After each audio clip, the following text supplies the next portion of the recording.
এই ব্যাকুলতা বিষয়ে শ্রীরামকৃষ্ণ বলছেন যে ব্যাকুলতা থাকলে যে কোনো পথ দিয়েই তাকে পাওয়া যায়, অর্থাৎ পথ যেমনই হোক না কেন, যদি ব্যাকুলতা থাকে তাহলে নিশ্চিত সফল হওয়া সম্ভব। আর যদি ব্যাকুলতা না থাকে তাহলে পথ যেমনই হোক না কেন সফলতা কিন্তু সুদূর পরাহত। ফলে এই প্রসঙ্গগুলোই এখানে আলোচনা হচ্ছে ব্যাকুলতা বিষয়ে। তিনি বলছেন, যাত্রার গোড়ায় অনেক খচমচ করে, তখন শ্রীকৃষ্ণকে দেখা যায় না। তারপর নারদ ঋষি যখন ব্যাকুল হয়ে বৃন্দাবনে এসে বীণা বাজাতে বাজাতে ডাকে আর বলে, প্রাণ হে গোবিন্দ মম জীবন, তখন কৃষ্ণ আর থাকতে পারেন না।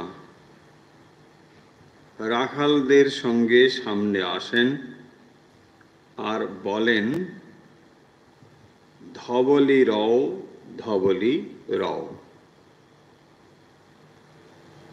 যাত্রার গোড়ায় অনেক খচমচ করে, যাত্রা শুরু হচ্ছে এবং যাত্রা নিশ্চয়ই শ্রীকৃষ্ণ বিষয়ে, কিন্তু যাত্রা শুরু হওয়ার আগে, মানে এখনো শুরু যখন হয়নি তার আগে নানা রকম কথাবার্তাও হচ্ছে, প্রস্তুতি চলছে। ফলে সেই জিনিসটিকে শ্রীরামকৃষ্ণ বলছেন খচমচ। এবং যখন এই গোড়ার দিকে এই জিনিসটি হচ্ছে তখন শ্রীকৃষ্ণকে দেখা যায় না। এখন প্রস্তুতি পর্ব চলছে, শ্রীকৃষ্ণকে কখন দেখা যাবে না, যাত্রা যখন একটু শুরু হবে, একেবারে প্রথমেই তো আর হবে না। সেই জন্য বলছেন গোড়ায় অনেক রকম খচমচ থাকে। আবার শুধু তাই নয়, তারপর নারদ ঋষি যখন ব্যাকুল হয়ে বৃন্দাবনে আসেন, তাহলে ভগবান কখন আসবেন তার আগে নারদ ঋষি আসছেন।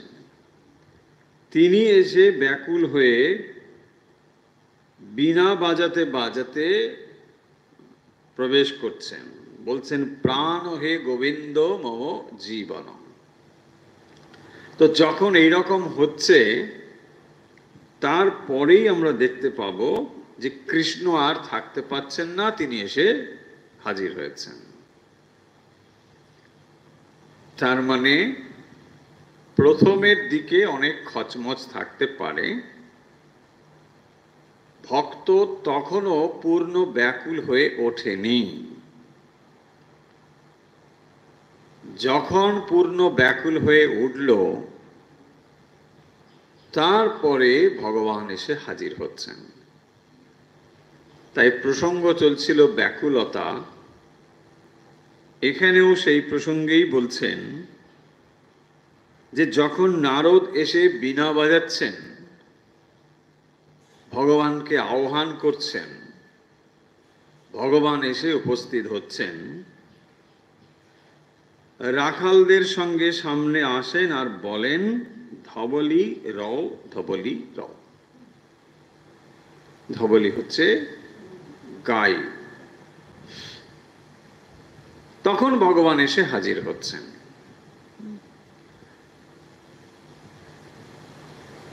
ব্যাকুলতা প্রসঙ্গে তিনি নানা জায়গায় বিভিন্ন কথা বলেছেন, এখানে এই উপমা দিয়ে বলছেন।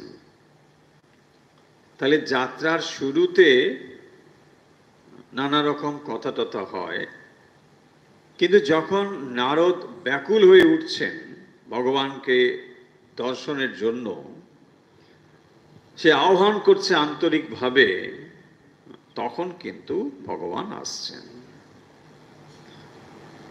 তাই যে কথাটি এখানে বলতে চাইছেন, যে ভক্তের হৃদয় যখন ব্যাকুল হয়ে উঠবে, কেবল তখনই ভগবান হাজির হবেন বা দর্শন দেবেন। তার আগে প্রস্তুতি পর্বটা হলো খচমচ, শব্দ হচ্ছে, নানা কিছু হচ্ছে, এটা হচ্ছে, ওটা হচ্ছে। অন্য এক্সাম্পল দিয়ে তিনি আরো বুঝিয়েছেন যে যখন ভোজবাড়ির খাওয়া হচ্ছে, সবাই এসে বসছে, নানা রকম কথাবার্তা হচ্ছে, যেই খাবার দাবার দেওয়া শুরু হয়ে গেল, অমনি আস্তে আস্তে শব্দ কমতে শুরু করলো। তার আগে নানা রকম কথাবার্তা হচ্ছে। তারপরে বলছেন যখন পায়েস পড়ে গেল, তখন সুপ সাপ।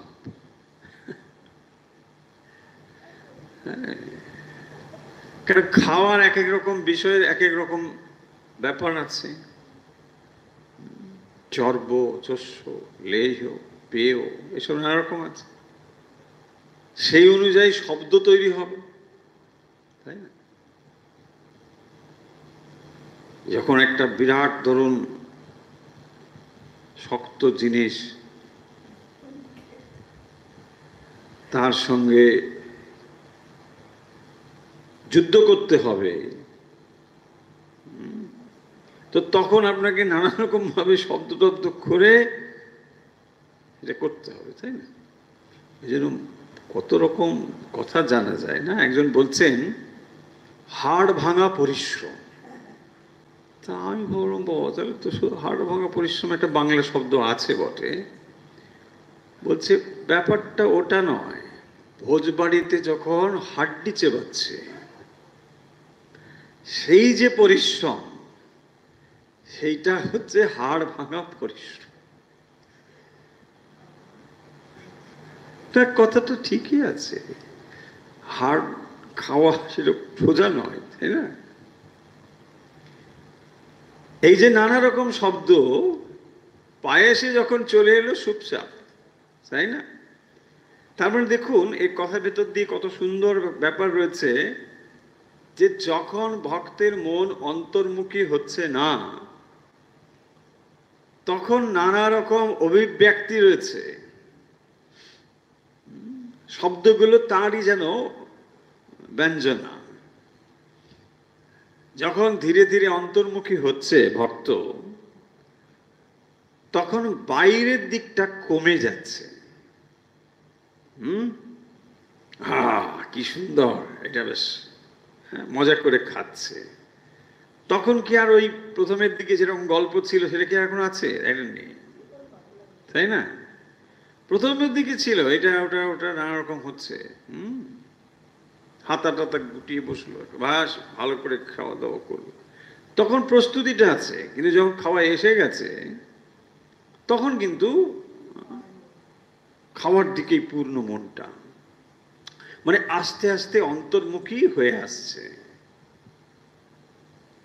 যখন শেষের দিকে এলো, বলছেন সুপসাপ, দই টই পড়ছে, পায়েস মিষ্টি এসব এলো। তারপরে বলছেন আর কোনো শব্দ নেই, নিদ্রা, তাই না? অবশ্য নিদ্রা একটা শব্দ আছে, সেটা অন্যরকম।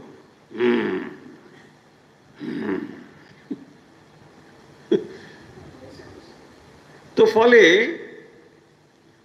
ব্যাকুলতা জিনিসটি দেখুন, যত মন গভীরের দিকে যাবে, তত বাইরের ব্যঞ্জনা, অভিব্যক্তি, প্রকাশ এগুলো কমে আসবে। সোজা কথা, বিষয়ের দিকে মন কমে আসবে। বিষয়ের দিকে মন কমলো মানে অন্তর্মুখী হলো। সেইটিকে শ্রীরামকৃষ্ণ ওই খাওয়ার একটা উপমা দিয়ে কি সুন্দর করে বুঝিয়ে দিয়েছেন। যত মন অন্তর্মুখী হবে তত সে শান্ত হয়ে আসবে। ভেতরের যে একটা ছটফট ভাব, এটা দেখবেন আস্তে আস্তে কমবে, শান্ত হয়ে আসবে। এবং যখন এরকম ভাব তার ভেতরে আসবে, অন্তর্মুখী ভাব, ক্রমশ এটি আরো ঘনীভূত হবে এবং বৃদ্ধিপ্রাপ্ত হবে, আরো বাড়বে। মনের আসলে গতি হলো যে যখন সেটি বহির্মুখী হবে তখন যেন ক্রমশ বহির্মুখী হচ্ছে, আরো বাইরের দিকে যাচ্ছে, আরো ছড়িয়ে পড়ছে। আর যদি একবার অন্তর্মুখীর স্বাদ পায় তাহলে সেটা ক্রমশ অন্তর্মুখী হয়ে যাবে। মজা হলো এখানে। তাই একবার যদি তাকে অন্তর্মুখী স্বাদ দিতে পারেন, যে দেখো শান্ত হয়ে থাকাটাই তো আসল, ছটফট করে কি হবে, আর মন যদি এই কথাটা একবার বুঝে নিতে পারে তখন দেখবেন ক্রমশ মন অন্তর্মুখী হবে। যাত্রার গোড়ায় খচমচ থাকে, কিন্তু যখন নারদ এসে ভগবানের জন্য ব্যাকুল হচ্ছেন, প্রাণ হে গোবিন্দ মম জীবন দেখা দাও, তখন ওখানে শ্রীকৃষ্ণ ভাবছেন যে এখন আমাকে যেতে হবে। তখন তিনি দর্শন দিচ্ছেন, উপমা দিয়ে এখানে ব্যাকুলতা বোঝাচ্ছেন।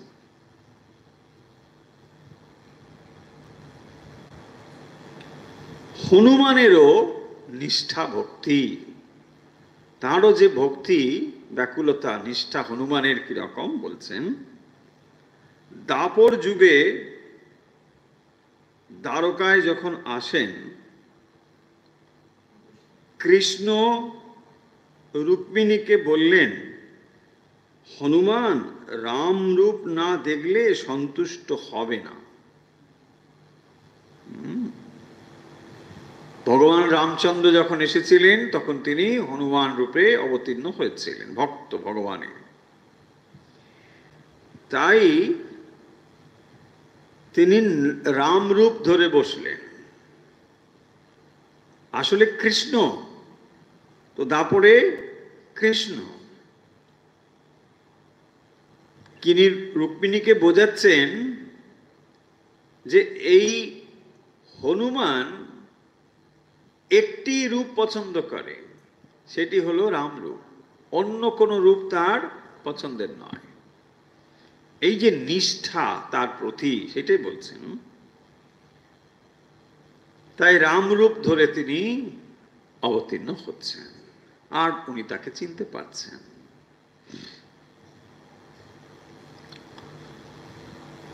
এই প্রসঙ্গে আরো বলছেন যে যোগ কিসে হয়। আমরা ব্যাকুলতা বিষয়ে যেখানে যেখানে আলোচনা রয়েছে কথামৃতে, সেগুলোকে এক জায়গায় নিয়ে এসে আলোচনা করছি। শ্রীরামকৃষ্ণ বলছেন যোগ কিসে হয়। টেলিগ্রামের তারে অন্য জিনিস বা ফুটো না থাকলে হয়। এক্সাম্পল দেখুন, শ্রীরামকৃষ্ণ টেলিগ্রাম সম্বন্ধেও অবহিত ছিলেন। এখন টেলিগ্রামের কোনো ব্যাপার নেই, আগেকার সময় টেলিগ্রাম ছিল। মানে এটাই দূর যোগাযোগের একমাত্র মাধ্যম ছিল, দ্রুত যোগাযোগের। না হলে চিঠিপত্র অনেক সময় লাগবে, টেলিগ্রামের তার থাকতো লম্বা লম্বা। মানে এরকম যখন আমরা গ্রামের দিকে ইলেকট্রিক তার দেখতে পাই, ওপর দিয়ে ওভারের তার যায়, এইরকম করে মানে টেলিগ্রামের তার থাকতো। সেখানে এক জায়গা থেকে কথা বললে অন্য জায়গায় কথা পৌঁছতো। কোনো একটা খবর সেখানে দেওয়া হবে, যেখানে এর অফিস রয়েছে, সেইখানে গিয়ে একটা কথা বললে ওটা ওইখানে যাবে, ও ওটা লিখে নির্দিষ্ট লোকের কাছে খবরটা দিয়ে দেবে, এই রকম এত পুরনো একটা ব্যবস্থা তখন ছিল। কিন্তু এটা কমিউনিকেট হতো কিসের? তারের ভেতর দিয়ে। একজন মানুষ গিয়ে একজনকে খবরটা দিতে চায়, সে ওই অফিসে গিয়ে বলবে যে আমি এই লোককে এই কথাটা বলতে চাই, ওরাই সেটা কমিউনিকেট করবে, আপনি পারবেন না। সেটা কমিউনিকেট করে ওখানে যে আছে এই খবরটা লিখে ওখানে সে জানিয়ে দেবে যে হ্যাঁ এই খবর এই এই এই। ছোট্ট করে লিখতে হবে, বেশি লিখলে দাম বেশি, খরচ বেশি পড়বে। যত অল্প শব্দে লেখা যায়, ফাদার ইল কাম শুন, ব্যাস এরকম অল্প পয়সা হয়ে যাবে। কিন্তু এর মূল যে কথাটা এখানে বলা হচ্ছে সেটা হলো, এই তারের মধ্যে যদি কোনো ফুটো থাকে বা অন্য কোনো জিনিস যদি ওখানে কানেক্ট হয়ে যায়, তাহলে কিন্তু কথাটা যাবে না। দেখুন কত রকম সমস্যা ছিল। এখন আমরা মুহূর্তে পৃথিবীর এক প্রান্ত থেকে অন্য প্রান্তে খবর পেয়ে যাই, সেটা এরকম ছিল না। সেইটি তিনি বলছেন যে টেলিগ্রাফের তারে অন্য জিনিস বা ফুটো না থাকলে হয় কি হয়? যোগ কিসে হয়? তাহলে একটি প্রান্ত থেকে আরেকটি প্রান্তের যে যোগ, এই যোগটিকে শ্রীরামকৃষ্ণ তুলনা করছেন এক প্রান্তে ভক্ত আর এক প্রান্তে ভগবান। হ্যাঁ, ভক্ত ভগবানকে টেলিগ্রাফ করছে। তো সেই টেলিগ্রাফে হ্যালো হ্যালো শ্রীরামকৃষ্ণ, হরেন হরেন দেখ কি বলে, হীরা আমার টেলিগ্রাফ নম্বর পেল কি করে? না ঠাকুর, ওরা সব জোগাড় করেছে। হ্যাঁ, বলছেন এইভাবে যোগ হবে যদি কোনো অন্য জিনিস বা ফুটো, এই দুটো কথাই হচ্ছে গুরুত্বপূর্ণ। তাহলে কমিউনিকেটটা হতে পারবে, যোগাযোগটা হয়ে যাবে, কিন্তু যদি ছিদ্র থাকে তাহলে হবে না। তাহলে হবে না, তাহলে হয়ে যাবে। যদি ছিদ্র না থাকে হয়ে যাবে। ছিদ্র তাহলে কিসের? এখানে বলছেন বিষয়াসক্তি। ছিদ্রটা হচ্ছে বিষয়াসক্তি।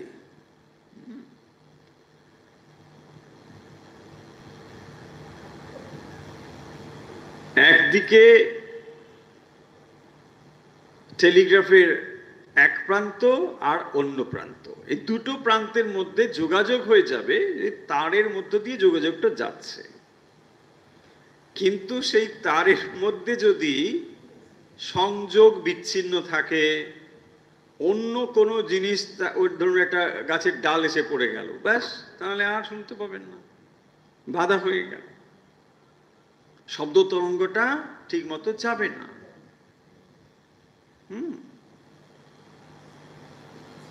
টরে টক্কা টরে টক্কা, টক্কা টক্কা টরে টরে, টরে টক্কা টরে টক্কা, এই হচ্ছে ওদের ভাষা। মানে এইভাবেই ওরা কমিউনিকেট করে। যন্ত্র এভাবেই শব্দটাকে বুঝতে পারত, তখন এভাবেই ছিল। বিষয়াসক্তি থাকলে তাহলে এই কমিউনিকেশনটা করা যাবে না। তাহলে ছিদ্র হচ্ছে এটাই। তাহলে আমরা চেষ্টা যে করছি, আগে ছিদ্রটাকে বন্ধ করতে হবে।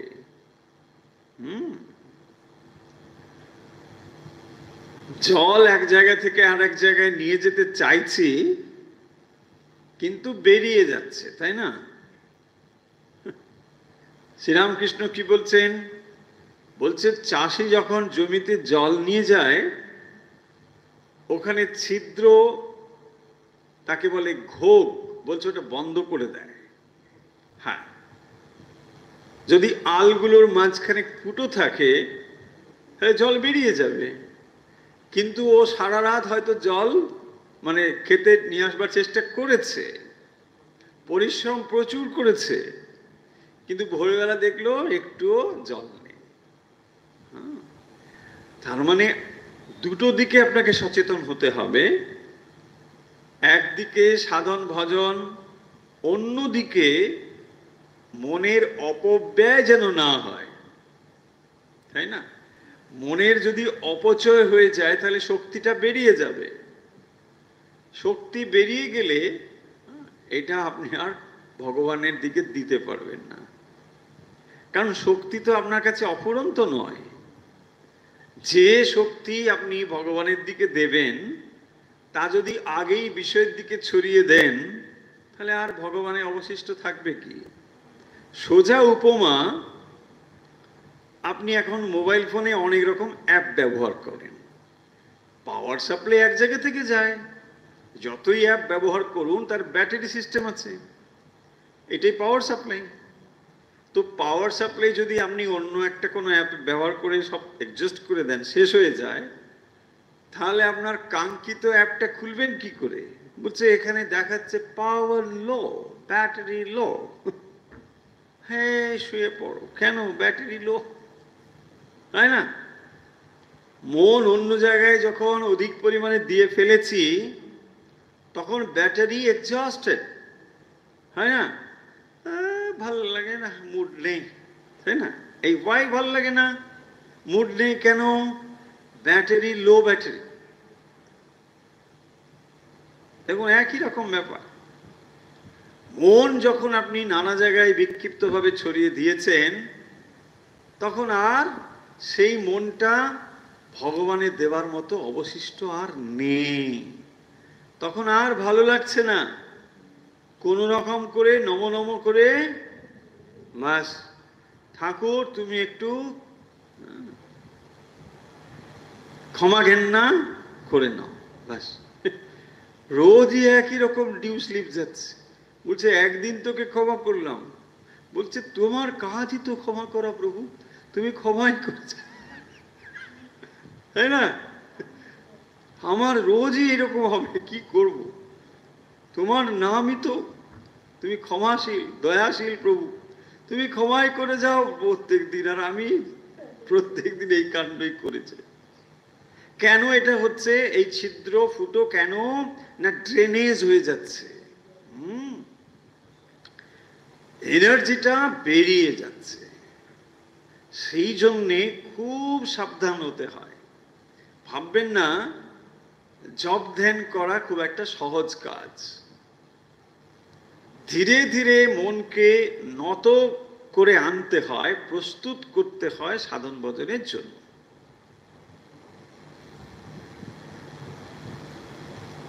2 ঘন্টা কায়িক পরিশ্রম করা সহজ 2 ঘন্টা জপ ধ্যানের তুলনায়।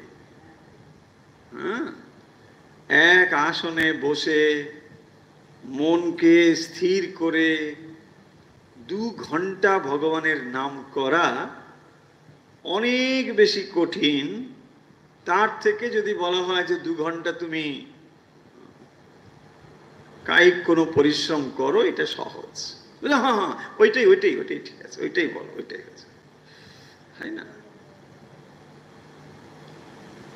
ফলে এই প্রিপারেশন না থাকলে হবে না।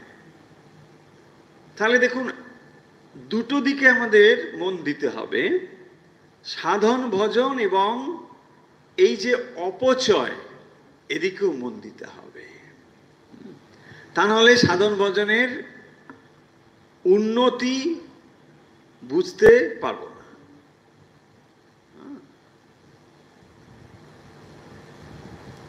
ছিদ্রযুক্ত কলসিতে যদি জল ভরতে যাই তাহলে কি হবে? এরকমই হবে।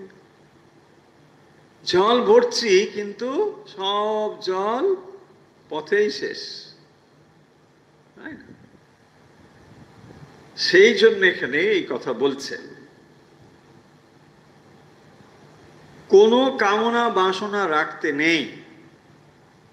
কামনা বাসনা থাকলে সকাম ভক্তি বলে, নিষ্কাম ভক্তিকে বলে অহেতুকী ভক্তি।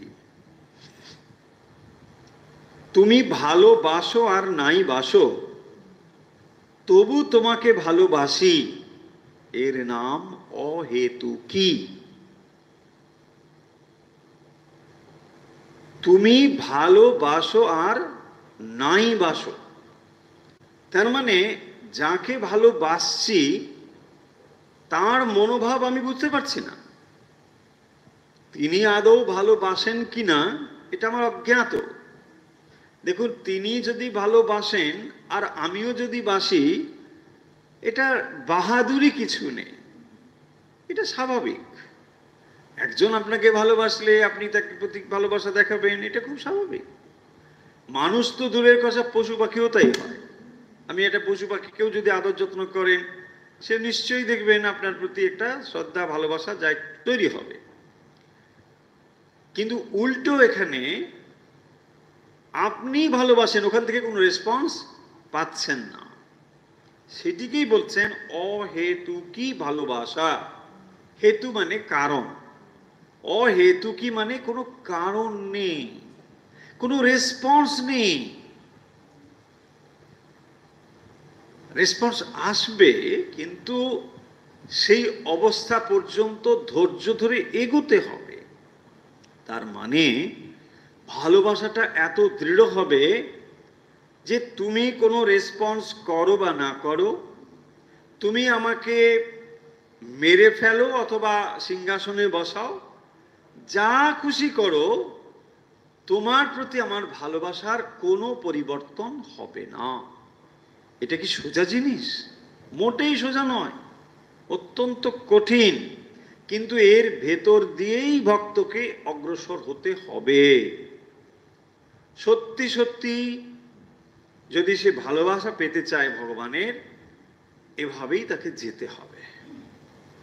সেই জন্যে ভগবানের সঙ্গে একটি সম্পর্ক তৈরি করতে হবে।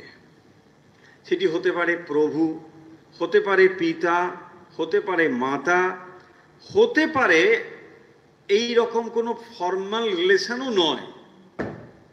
হ্যাঁ, দেখবেন যখন আমরা বলি না আট পৌরে কাপড়, আট পৌরে মানে সবসময় ব্যবহার হয়, তাই না? ভগবানের সঙ্গে যদি রিলেশনটা আপনি একটা আট পৌরে রাখেন, তাহলে সেটা গভীর হবে। কিরকম? দেখুন, ফর্মাল রিলেশনের মধ্যে কি আছে? সেখানে একটা লৌকিকতা আছে, তাই না? ধরুন একটা গেস্ট কেউ আপনার বাড়িতে এলো, অতটা পরিচিত নয়, বা এরকম হতে পারে ধরুন নতুন জামাই এসেছে, তখন বাড়িতে কি করবে? খুব আদর যত্ন, আসো আসো, জামাই ষষ্ঠী আসছে বোধহয় সামনে, এই সময় গরমের দিনে বলি জামাই ষষ্ঠী টষ্ঠী এসে যায়। তো যাই হোক, যারা জামাই টামাই করে তারা আবার মনে কষ্ট যেন না পান, আমি উপমা হিসেবে বলছি। তো জামাই এলো, খুব আদর যত্ন, খুব খাতির, এসব হচ্ছে টচ্ছে।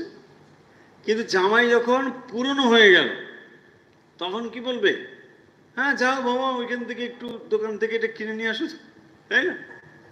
জামাই চলে গেল, ওখান থেকে কিছু একটা কিনে নিয়ে এলো। কেন? দেখুন কোন জায়গাটায় পয়েন্টটা হচ্ছে, আট পৌরে মানে যখন ও খানিকটা পুরনো হয়ে গেল, তখন দেখুন আর ফর্মালিটিস নেই। হ্যাঁ এখানে বসে থাকো, নতুন জামাই কেন যাবে, কি এসব ব্যাপার থাকে? বলছে না না, ও চলছে, এমনি হয়তো দেখে একটা কিছু সামান্য পরে টোরে মানে চলে গেল, পুরনো হয়ে গেছে কি না? তাহলে ভগবানের সঙ্গে যে রিলেশন, সেটিও যেন আট পৌরে হয়। মানে একটা পোশাক যেটা যেটা খুব একটা অকেশনালি পরবো তা নয়, আমি প্রতিদিন পরছি। ভগবানের সঙ্গে রিলেশনটা হবে এইরকম, আট পৌরে, কোনো ফর্মালিটিস নেই। দরকার হলে বকে দিন, স্রেফ বকে দিন, তুমি এটা কি করলে, হ্যাঁ এটা তো তোমার ঠিক না, বকে দিন।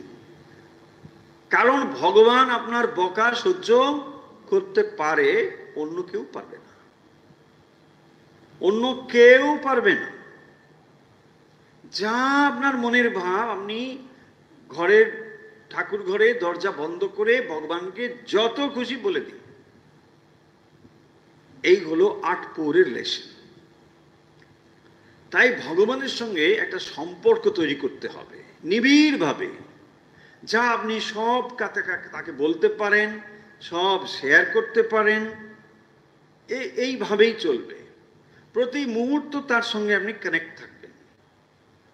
বাড়ি থেকে যখন বেরোচ্ছেন তাকে বলে যাবেন, যখন ফিরছেন আবার ফিরবেন, তিনি সর্বদাই দেখবেন এইভাবে যদি আপনি অভ্যাস করেন, তখনই দেখবেন সর্বদাই তার সান্নিধ্য আপনি লাভ করতে পারবেন, সর্বদাই।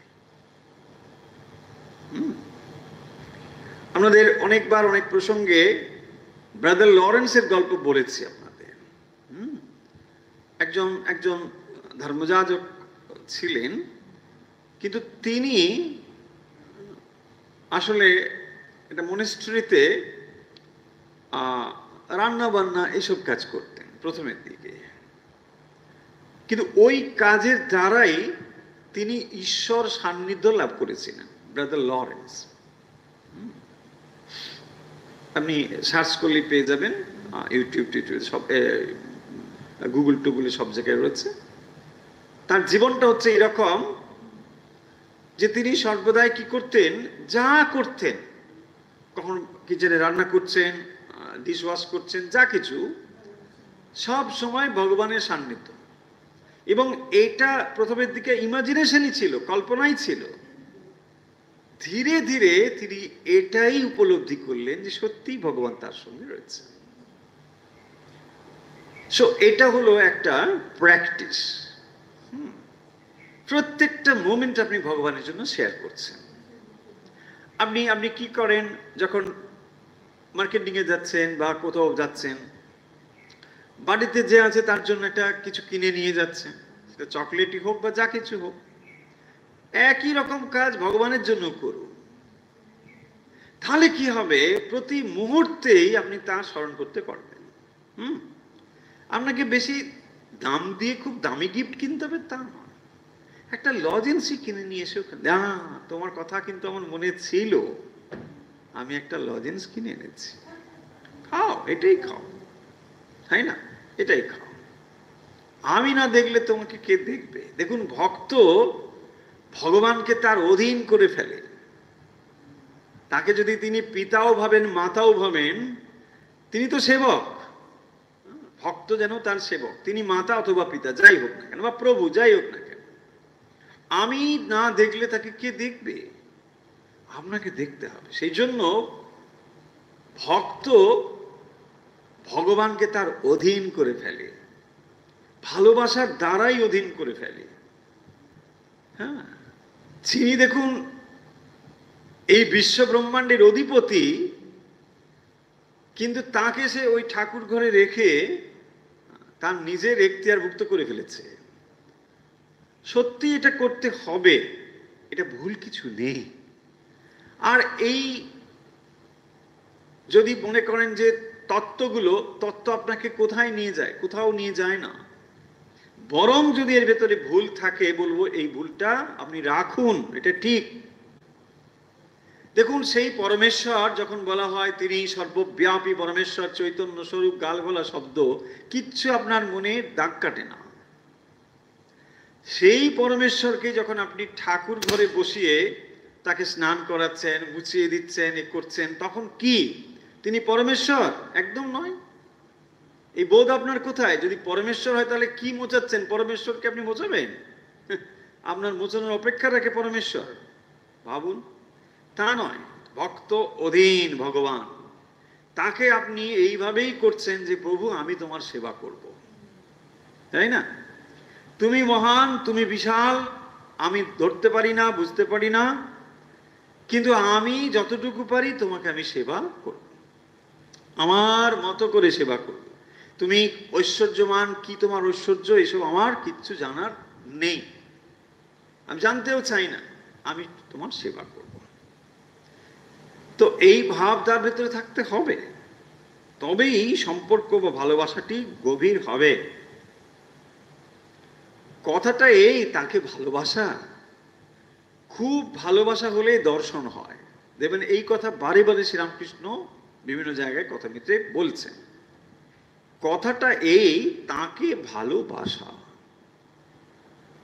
এখন দেখুন, এক একজনের মনের গঠন অনুযায়ী ভালোবাসা এক এক রকম ভাবে হতে পারে, কিন্তু সেই জন্য বলছেন কথাটা এই, মানে মূল বিষয়টা হলো এই, তুমি যেমন করে বুঝতে পারো, তুমি তোমার মতো করে কতগুলো জিনিস যদি ভেবে নাও, কোনো ক্ষতি নেই। তোমার যাতে সহজে মন ওদিকে যায় তুমি সেভাবেই ভাবো, কিন্তু ভালোবাসা নিয়ে আসতে হবে। খুব ভালোবাসা হলে দর্শন হয়। দেখুন, শ্রীরামকৃষ্ণ তো মিথ্যে কথা বলবেন না, আর তার জীবনের উপলব্ধি থেকেই তো কথা বলছেন। খুব ভালোবাসা হলে দর্শন হয়। সতীর পতির উপর টান, মায়ের সন্তানের উপর টান, বিষয়ের উপর টান। আগে এগুলো ব্যাখ্যা করা হয়েছে। তিন টান একত্র হয় তবে ঈশ্বর দর্শন হয়। তাহলে ভালোবাসা একটা ঘনীভূত রূপ হওয়া চাই। যে ভালোবাসাগুলো জাগতিকভাবে আমরা বুঝি সেগুলোকেই মায়ের টান, বিষয়ের বিষয়, সতীর পতির উপর, এইগুলো দিয়ে বোঝানো হয়েছে। তার মানে ভালোবাসার একটা পরিপক্ক, পরিপূর্ণ একটা অবস্থা চাই, সেইটি না হলে হবে না। তাই বলছেন এইভাবে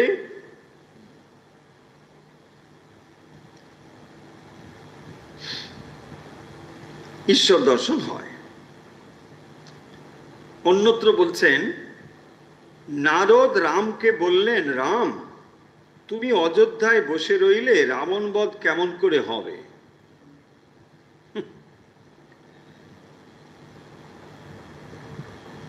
নারদ রামকে বলছেন, তুমি অযোধ্যায় বসে রইলে রাবণ বধ কেমন করে হবে?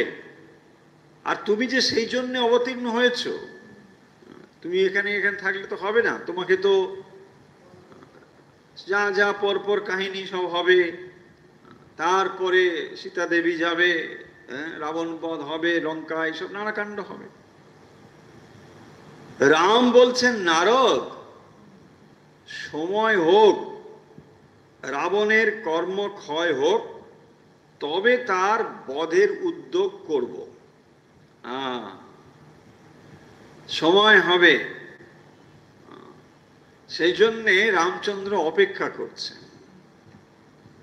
যখন ঠিক অবস্থা হবে তখন আস্তে আস্তে তিনিও কিন্তু যাত্রা করবেন।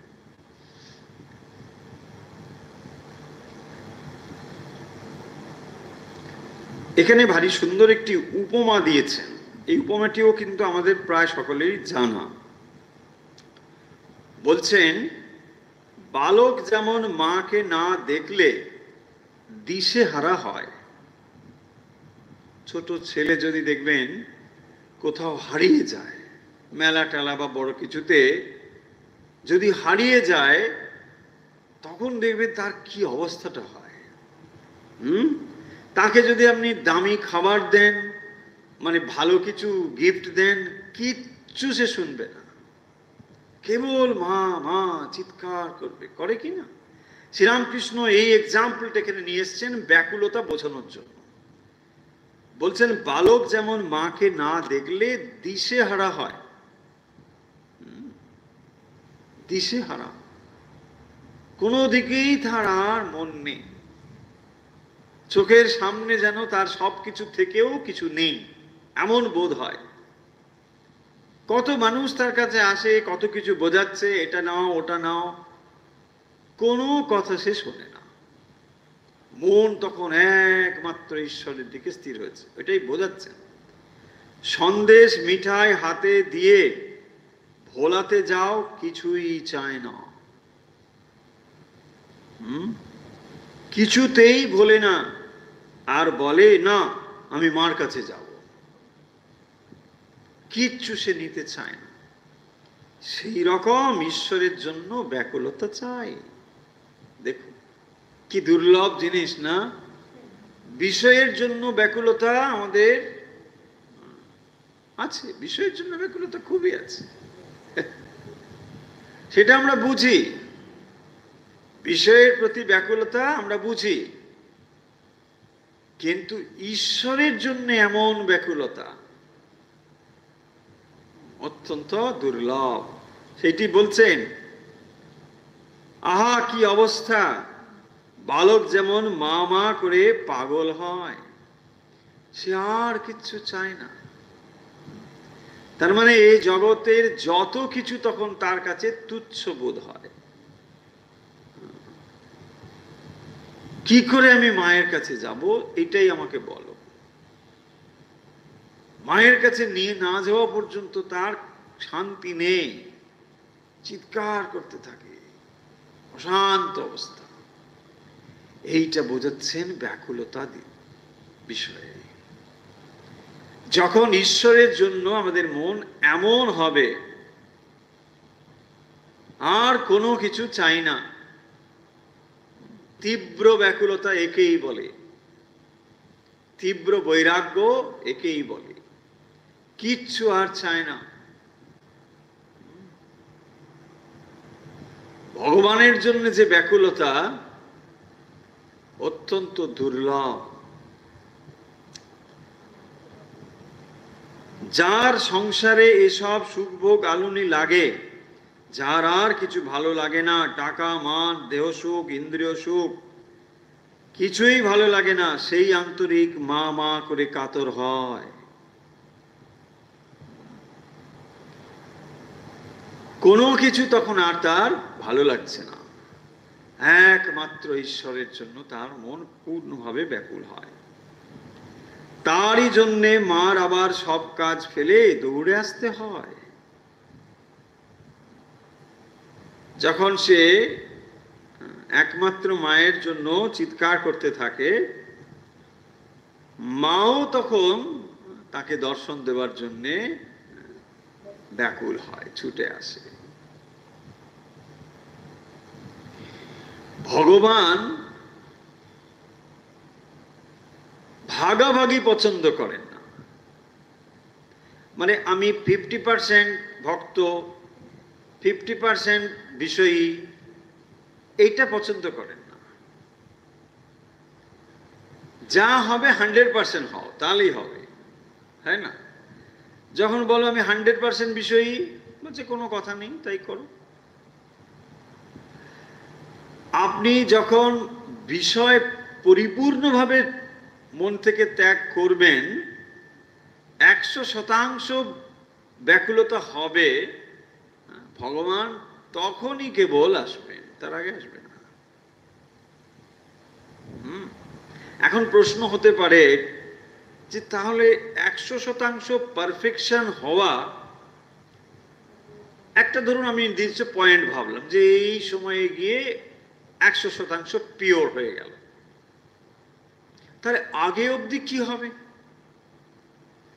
100% ব্যাকুল হওয়া, তার পূর্ব অবস্থাগুলো তাহলে কিরকম হবে? তাতে কি আমাদের কোনো বোধ হবে না? আমরা কি কিছুই বুঝতে পারবো না? বোঝা যাবে। বলছেন শ্রীরামকৃষ্ণের উপমা, যত সমুদ্রের দিকে এগোবে সমুদ্রের শব্দ শুনতে পাবে, আবার বাতাসের একটা ঠান্ডা ভাবও পাবে। আপনি সমুদ্রের দিকে এগোচ্ছেন, তাহলে সমুদ্রের বাষ্প জল সেগুলো বাতাসের সঙ্গে মিশে ঠান্ডা করে আপনার দেহকে স্পর্শ করছে, একটা শীতলতা অনুভব করবে। তাহলে সমুদ্রের দিকে অগ্রসর হলে, এখানে ঈশ্বরের দিকে যখন অগ্রসর হচ্ছেন, এখন অনেকটা দূরে, সমুদ্র থেকে আপনি দূরে, কিন্তু তবুও যে কিছুই অনুভব হবে না তা কিন্তু নয়। তাহলে কি অনুভব হবে? শীতলতা অনুভব হবে, বাতাস ঠান্ডা মনে হচ্ছে, মনে হচ্ছে আর বেশি দূরে নেই। সমুদ্রের হিল্লোল কল্লোল এগুলো শোনা যাচ্ছে, একটা ঢেউ শব্দ শুনছেন, হ্যাঁ এই একটা সমুদ্র বোধহয় আসছে। কখনো হয়তো কোনো এক মুহূর্তে আপনি একটা সামান্যতর একটা কিছু অনুভব করলেন, সেটি আপনাকে আরো বেশি ঈশ্বরমুখী করবে। আপনি তখন ভাববেন আমার যাত্রা ঠিক আছে। আরো উপমা দিয়ে বলা যায় যে ধরুন একজন অনেক দিনের ক্ষুধার্ত, অনেক দিন ধরে সে খায়নি, তার সামনে যখন খাবার রাখা হচ্ছে তখন সে কি করছে? খাবার দেখেই তার মনে আনন্দের অনুভব হচ্ছে, এতদিন পরে আমি খেতে পাচ্ছি, খাবারগুলো দেখলেই তার ভিতরে আনন্দ অনুভব হচ্ছে। তখনও সে খায়নি, কেবল খাবারগুলো দেখতে পাচ্ছে। যখন সে খাচ্ছে, একটু খাবার মুখে নিয়েছে, যেমন তার ভালো লাগছে, সঙ্গে সঙ্গে দেখবেন দৈহিক শক্তিও ফিরে পাচ্ছে। এত দুর্বল ছিল, খাবার মুখে নেওয়ার ফলে ফলে ফলে তার আনন্দ হচ্ছে, দৈহিক শক্তিও ফিরে পাচ্ছে। তার মানে যেটা বলতে চাই যে 100% পূর্ণ হলে ভগবানের আপনি পূর্ণ ভক্ত হয়ে উঠবেন, তার দর্শন পাবেন, এটা যেমন ঠিক, তার পূর্বে যে কিছুই বোঝা যাবে না তাও কিন্তু নয়। একটা হিন্টস, একটা কোনো রকম সংকেত অবশ্যই পাওয়া যাবে। আপনি যে অগ্রসর হচ্ছেন, ভগবান এটা বুঝিয়ে দেবেন যে তুমি ঠিক পথে অগ্রসর হচ্ছ, তোমার কোনো ভুল নেই। এভাবেই কিন্তু অগ্রসর হতে হয়। তাই আজকের আমরা এই পর্বটি শেষ করব। ব্যাকুলতা নিয়ে বেশ কয়েকটি পর্ব আমরা আলোচনা করেছি। শ্রী শ্রী রামকৃষ্ণ কথামৃতে ব্যাকুলতা, অর্থাৎ ব্যাকুলতা প্রসঙ্গ কথামৃতে যেখানে যেখানে রয়েছে তার থেকে কিছু কিছু অংশ নিয়ে এসে আমরা একটু আলাদা রকমভাবে আলোচনা করবার চেষ্টা করছি। যেখানে আজকের আলোচনা আমরা সমাপ যদি করি 2-4টি লাইনে, প্রথমে আমরা শ্রীরামকৃষ্ণের একটি উপমা, যাত্রার উপমা তিনি দিয়েছিলেন, যে গোড়ার দিকে খচমচ অনেক রকম হয়, কিন্তু তখন ভগবানকে বা শ্রীকৃষ্ণকে দেখা যায় না। শ্রীকৃষ্ণ আসবেন কখন না, নারদ মুনি এসে তিনি আহ্বান করবেন, তারপরেই তো তিনি আবির্ভূত হবেন। তার মানে প্রথমের দিকে খচমচ থাকলেও ভক্ত যদি ব্যাকুল হয়, ভগবানের দর্শন লাভ করতে পারবে। তারপরে তিনি উপমা দিয়ে বুঝিয়েছেন টেলিগ্রাফের তারের কথা, যে টেলিগ্রাফের তারের মধ্যে যদি কোথাও ছিদ্র থাকে বা অন্য কোনো জিনিস সেখানে যুক্ত হয়ে থাকে, তাহলে ভগবানের সঙ্গে যোগ হবে না। এখানে ফুটো হওয়া অন্য বিষয় মানে কি, বিষয়ের প্রতি আসক্তি। সেইটি কি করে না, ভক্তকে ভগবানের সঙ্গে যেন যুক্ত হতে দেয় না। তারপরে আমরা যে বিষয়গুলো আজকের আলোচনার মধ্যে নিয়ে এসেছি, সেই অবশেষে শ্রীরামকৃষ্ণ যে উপমাটি ব্যবহার করেছেন তা হলো, বালক যেমন মাকে হারিয়ে দিশেহারা হয়ে যায়, অত্যন্ত ব্যাকুল, তার চোখ দুটো দেখুন জলে ভরে আসে, তার কাছে যত দামি দামি জিনিসপত্র উপহার স্বরূপ আনলেও সে কোনো কিছুতে কিন্তু মনোনিবেশ করতে পারে না। একমাত্র ঈশ্বরের মানে মায়ের জন্য সে ব্যাকুল হয়। যেমন ভক্ত ঠিক সেরকম করে যখন ভগবানের জন্য ব্যাকুল হয়, তখনই ভগবান তাকে দর্শন না দিয়ে থাকতে পারেন না। তাহলে ব্যাকুলতা এভাবেই তিনি বোঝাচ্ছেন, যেমন সতীর প্রতি, সন্তানের প্রতি মায়ের, বিষয়ের। আবার এখানে বলছেন শিশু যেমন দিশেহারা হয়, বালক যেমন দিশেহারা হয় মাকে না দেখতে পেয়ে। এই সমস্ত বিষয় দিয়ে শ্রীরামকৃষ্ণ ব্যাকুলতাকে তুলে ধরেছেন। আর বারবার যে কথাটি বলছেন যে ব্যাকুলতা না হলে যে পথ দিয়েই তুমি যাও না কেন, তার ফল তুমি লাভ করতে পারবে না। ব্যাকুলতাই হলো ঈশ্বর লাভের মূল সোপান। ব্যাকুলতা চাই। শ্রীরামকৃষ্ণ বলছেন ধিমে তেতালায় হবে না,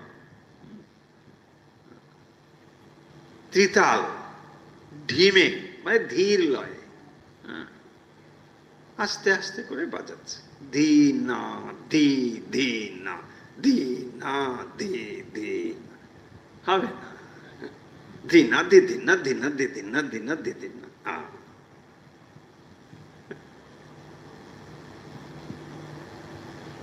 হচ্ছে হবে, এটা শ্রীরামকৃষ্ণ পছন্দ করছেন।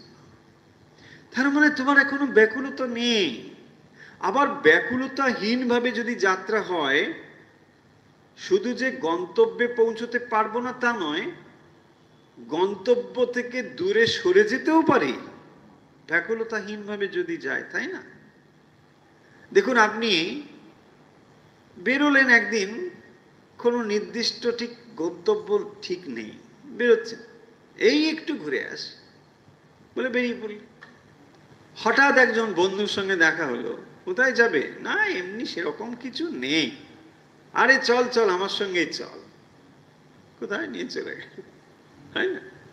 তার মানে যদি টার্গেট ফিক্সড না হয়, ডিটারমিন্ড না হন, তাহলে সম্ভাবনা রয়েছে আপনি ওদিকে তো যাবেনই না, বরং ভুল দিকেও চলে যেতে পারে।